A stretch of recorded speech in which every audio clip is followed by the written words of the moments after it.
Every year, thousands of people sign up to the GMTK Game Jam and somehow manage to make an entire ass video game in just a few days.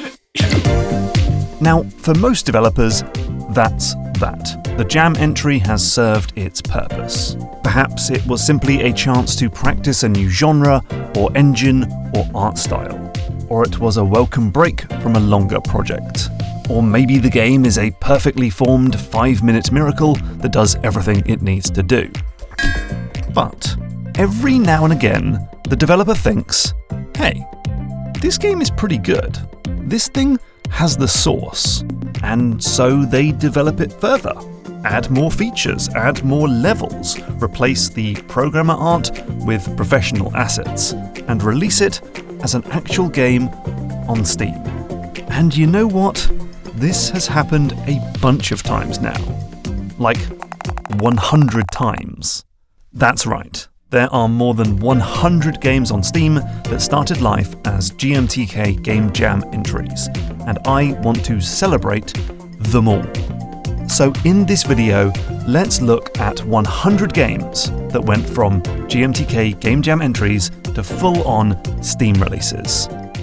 Are you ready? Then let's go. 100 Keys to Your Heart is a puzzle platformer where you collect keys to open doors, but the keys are heavy, so you've got to leave keys behind on the rack or pick up keys in the correct order. I've already said the word keys way too many times. One thing I can tell you for sure is that it's 809% bigger than the original Jam version, 11 Keys to Your Heart. That's just maths. A little to the left is a bona fide cozy game classic. I mean, it's among the top-rated games for the tag cozy on Steam. That's amazing. Anyway, in this one, each screen is a miniature, messy vignette where you have to intuit how to make the scene tidy again, perhaps sorting items by size or colour or shape. It's chill as hell. It's the only game in this video with a physical release, and it's the only game in this video that my wife has completed. The Baby in Yellow is a Lovecraftian horror game about a nightmare baby. It was a viral smash hit on mobile, so it's no surprise that the developers are trying their luck on Steam. I would play it, but as a brand new dad, I think a game about a crying, pooping baby who doesn't sleep, yeah, that's a bit too close to home. Blood Typers is a survival horror game where you type words to kill zombies. So, yeah, I know, it's totally Dreamcast cult classic, Typing of the Dead. But actually, this game goes much further, as you must type to move around the environment, open doors, scavenge and use items, and interact with puzzles. It's also got 4-player co-op if you've got some buddies.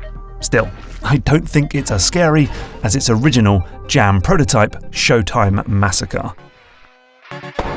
What the hell is even that? Blueprint Bob is a physics-based construction game where you have to build as tall of a tower as possible so Bob can climb up to the tippy top and surpass a specific height. This one made my list of favourite games from the 2024 Jam, and now it's here with new levels, improved gameplay, a level editor, and that classic Zachtronics-style histogram leaderboard. We love a histogram at GMTK. Oh baby, there's no better way to visually represent the distribution of quantitative data. Show me a better way, and I'll show you a liar. Boomerang X is an arena shooter a la Devil Daggers, but with, and you'll never believe this, a boomerang. This game is sick. It's lightning fast, and you can chuck your boomerang, teleport to its location, spin around, go into slow motion, and take out an enemy from across the room. I bet you can't do that in GTA 6. Anyway, the Jam version was cool but hard as nails. The final version, published by the certified sickos at Devolver Digital, is much more fair. Breezy is a golf game where you play as the wind. Who wouldn't want to be the wind? The wind is awesome. I haven't actually played this one, and it might suck, but I feel bad that it only has one review on Steam, so I had to include it out of pity. Cappy and Tappy, Temples of Peril, is a block-stacking platformer where Cappy the capybara jumps around dusty old tombs, while buddy Tappy the Tapir helps out by dropping massive Tetris blocks into the environment. You can play solo, but it's surely more fun with a friend, especially as you can trap or squash your buddy if you suddenly decide you hate them, actually. Forget them, get new friends. It's not out yet, but there is a demo on Steam. Cleaning the System is actually still my favourite jam game I've ever played on one of my live streams. It's a stupidly simple game. You play as a stick with a spring on each end, and you can rotate the stick left and right. That's it. But it leads to a deliciously fun movement system that is effortless to learn, but deviously difficult to master. I love it. This Steam edition adds more mechanics, levels, and even multiplayer and a level editor. Coasterama is a roller coaster builder where you have to satisfy all the desires of the tiny guys who've paid good money to get into your monochrome theme park. So if some riders want to go fast, others want to go high, and another dude will lose his lunch if the track is too curvy, you've got to figure out how to make them all happy. The MC Escher-inspired art style is a particularly nice touch. Deadly Heart Gambit is, according to the Steam description, an anime gambling visual novel. I don't think I like any of those things, but I gotta say, I dig these vibes all the same. This one is all about flipping cards, and whoever gets the Joker loses. And you're playing with Alice Sama, who is very interested in stealing your heart. And I don't think she means it in like a cool Persona 5 kind of way. Like she wants your heart, for real. Diceomancer is not just a Slay the Spire alike with a quirky first-person perspective, because in this one you can replace any number with the result of a die roll. So suddenly your attack goes from 6 damage to 18 damage, or 1 damage. It's all the roll of the die, baby. YouTube's favourite egg seemed to dig it, and also the trailer opens with the phrase, "unexpected trip to fishing," which, I'm really not sure what that means actually, but I'm intrigued. Frogmageddon is pure Vampire Survivors, but with its own twist.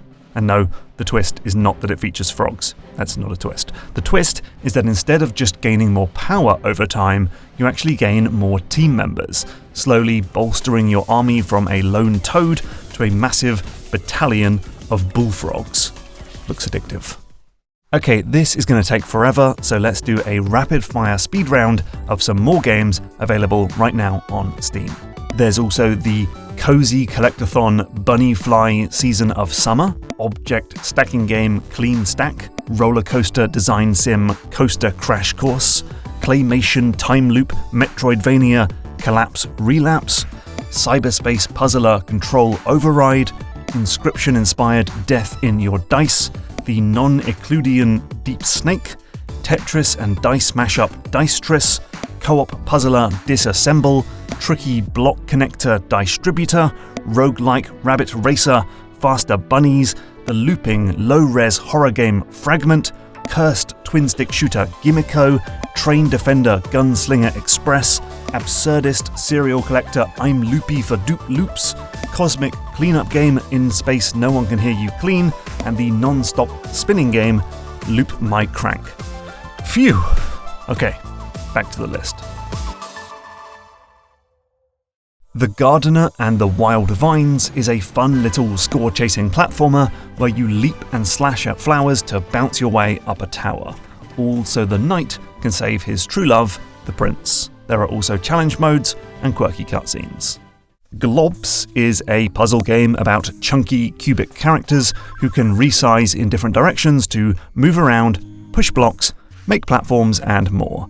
The pixel art is giving Nitrome, and is that how you use that phrase? It's giving Nitrome? Do you have to say it's giving Nitrome vibes, or do you not have to say vibes? Anyway, it's short, sweet, has immaculate art and music, and is a super cute package on both Steam and mobile. The Good Overlord is an auto-battler bag builder where you play as the evil overlord of some dusty old dungeon. Your job is to guide the hero to your lair by placing down baddies and collectibles along the way. Now, I'm not 100% sure why you're helping the hero instead of snuffing him out as quickly as possible, but I'm sure the demo on Steam will explain more. The full game is coming soon. Happenlance is sort of a getting-over-it style rage game where your valiant knight uses a massive great lance as a lever to clamber up hills and vault over gaps. But it's also a jousting sim where those same kooky controls are used to outmatch foes in online multiplayer. And if you'd rather play with your friends than against them, it's also got co-op with physics-based puzzles. Clever stuff. Hate Me Not is a role-swapping twin-stick shooter. For half of the game, you're in the Black World, protecting and powering up a menacing monster yin-yang from incoming enemies. But then you flip to the White World, and you've got to dodge bullets from that same yin-yang. It's a clever back-and-forth twist on a classic arcade formula. How Many Dudes comes from Butterscotch Shenanigans, the peeps behind Crashlands and Levelhead. And it's a ridiculous game that asks the question, how many dudes would it take to beat up a gorilla? Or what about a horse-sized duck and 10 duck-sized horses? How many dudes would that take? Obviously, you can also power up your dudes, unlock perks and synergies, and bend the rules in your favour, making for a game that looks to essentially turn a Reddit thread into a roguelike. This one's out at the end of July, but there's a demo available right now. Imagine Sisyphus happy, goes the saying. Well, I don't need to imagine it, Camus, you big dork, because now I can play your philosophical thought experiment as a video game, which is obviously the best medium for such a thing. Anyway, in this one, you watch poor Sissy push his boulder up the hill while you type words, play mini-games, stream your struggle to the masses, and unlock perks and boulders. This is absolutely 100% what Albert Camus was thinking, and I'm sure he has already downloaded the demo on Steam. Koromeke is described as the deck builder dissected. It's a simple board game where you roll dice to do loops around the board and get upgrades and perks to score more points as you go. That sounds fun enough, but the real treat is the idea that this is some lost game made in 1993 and has been reconstructed in 2026 after decrypting its source code, all suggesting a sort of spooky Inscription-style meta layer to uncover. It's out soon, but there's already a demo on Steam. KoroNeko is, I should say, almost nothing like its Game Jam prototype, Cube, an ugly, fiddly game about rolling dice. A game that didn't even get into the jam on time. But the developers assure me that this unfinished turd eventually turned into the adorable, cozy and ultra kawaii puzzle game KoroNeko. And yes, that is the first time I've said kawaii on this channel for anyone keeping track. Add that to your Mark Brown wiki. Mingle is an adorable hidden object game where you hunt through a crowd of monochrome mates in order to find your exact doppelganger, which transforms you into a new doodle, so it's off to find your twin once again. The game's got a great sense of style thanks to Kiwi Studio Cookie Crayon's focus on simple shapes and colours. This one isn't out yet, but there is a demo available already. Molecoole is another Vampire Survivors-esque game, but this time you build your character bit by bit by shoving together different atoms to make a molecule. Each one has unique powers, which means there are millions of possible combinations. And you'll almost certainly learn nothing about chemistry as you play, which is good because learning is for losers, and it's fine if you fail all of your exams and have to become a professional YouTuber. That's actually good and fine and cool. Moonbrella is a bonkers-looking mix of Hollow Knight and Getting Over It. It's a Metroidvania, but with a miles-deep physics-based movement system where you can use your brolly to pole vault, grab onto ledges, and float safely over big gaps. Mastering this acrobatic character controller is going to be just as important as puzzling out the layout of this world. It's got a vague 2026 release date on Steam, but there is a demo you can play right now. Okay, time for another break with another lightning round.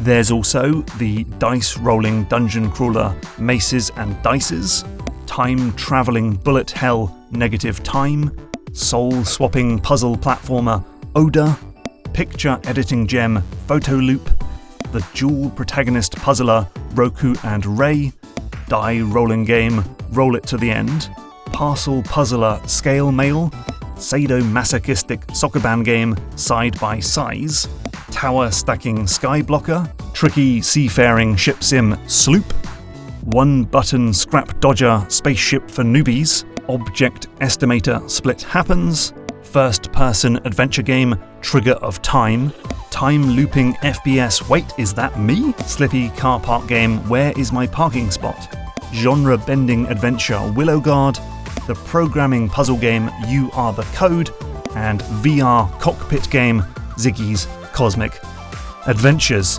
Deep breath. Negative Nancy is a visual novel, or as the devs call it, an interactive sitcom, where your only way to respond to people is to say no. Basically the opposite of that Jim Carrey movie, The Mask. Anyway, a Steam review sums it up quite nicely. How can you manage to make this many outcomes and story branches by choosing between staying quiet or saying no is a mystery to me. I guess you'll have to play it and see for yourself.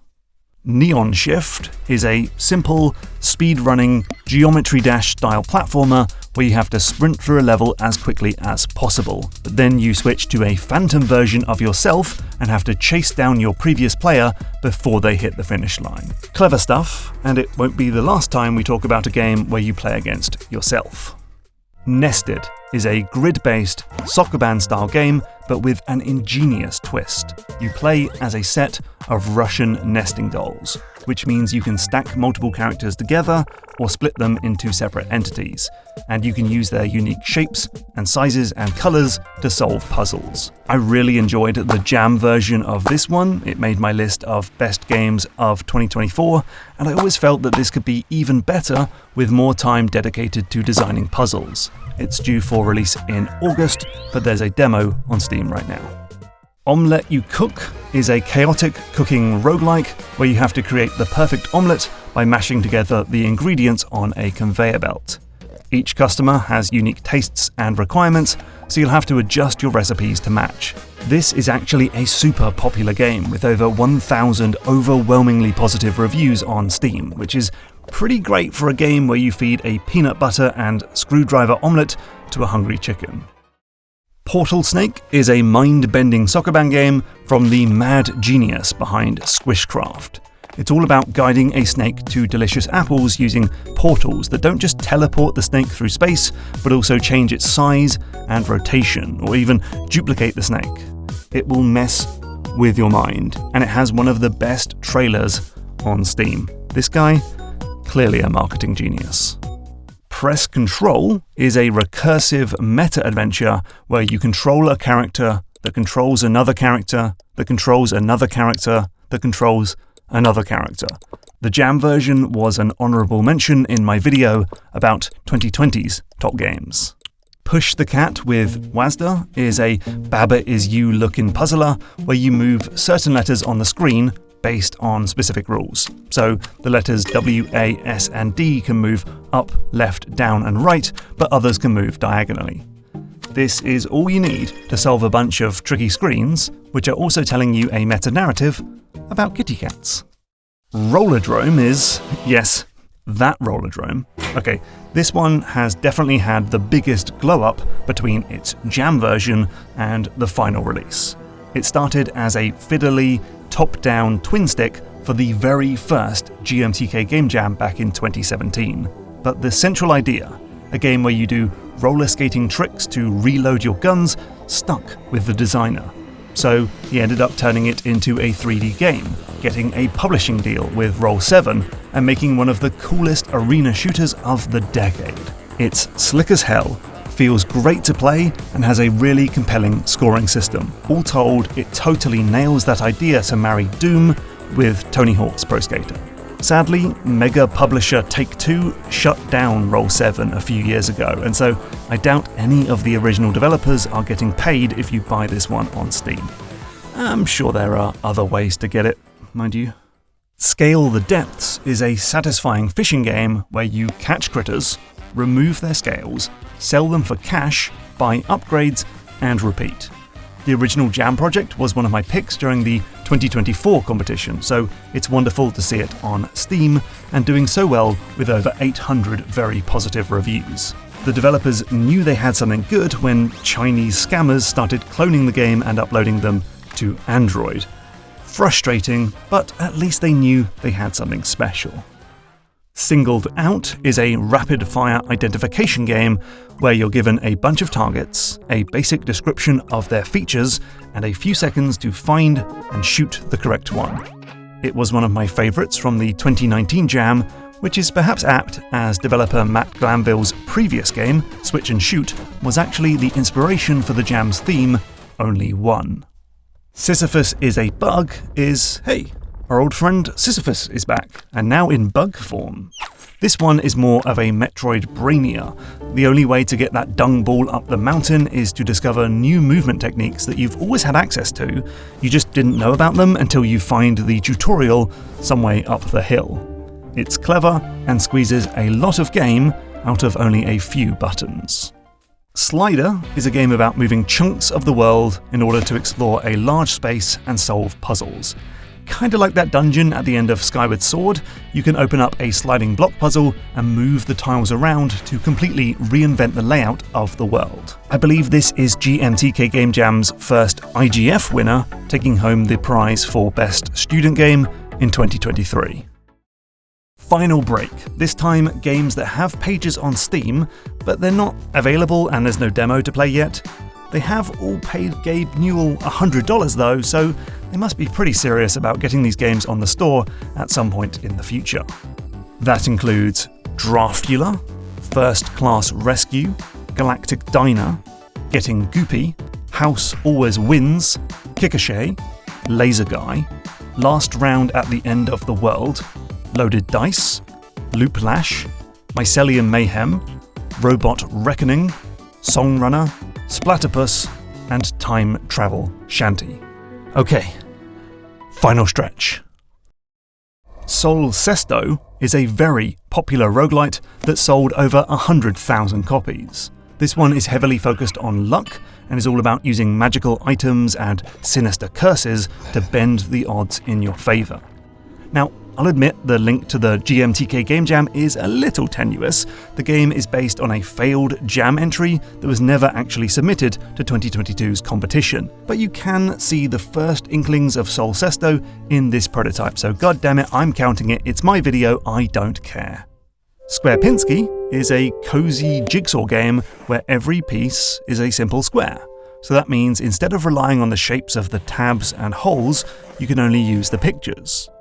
And also the tiles can be resized and mirrored, which adds a unique challenge. The built-in puzzles are cool, but you can also import your own photos to generate infinite puzzles. I recommend this one, though I might be a little biased as it's made by one of the mods on the GMTK Discord. Hi Dotwo. Swan Song is a cozy... Sorry, I need a new word for cozy. I've already said it way too many times. So, Swan Song is a peaceful puzzle game about constructing a song that will manipulate the internal gears and springs of a music box so that a swan can get to the goal. It's got over 100 puzzles, plus a 9-chapter storyline with voice acting. Move over, Goose Game, it's all about swans now. Tape Man is a puzzle platformer about a builder who can use a tape measure to solve puzzles. Not only can your expanding measure be used as a platform, but it can also interact with various elements in surprising and mysterious ways. You'll have to figure that out for yourself. It was in June's Steam Next Fest with a free demo, but expect the full game sometime in 2026. Tenvader is described by developer Rycrat as Tetris meets Space Invaders. What the heck does that entail? Hey, shut up, I'll tell you. So you're blasting at alien baddies with your little spaceship, and then legally distinct blocks drop out of the sky, which you can then slot into your ship.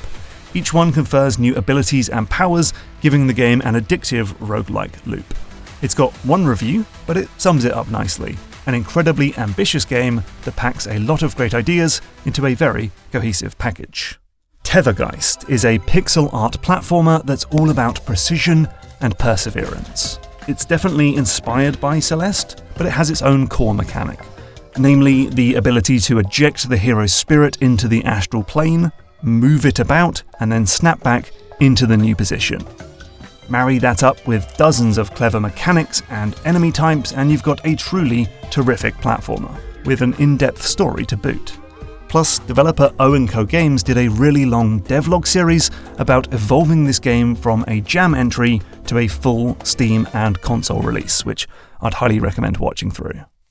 Threadbound is a puzzle platformer where you can connect two objects in the environment and have them share the same movement.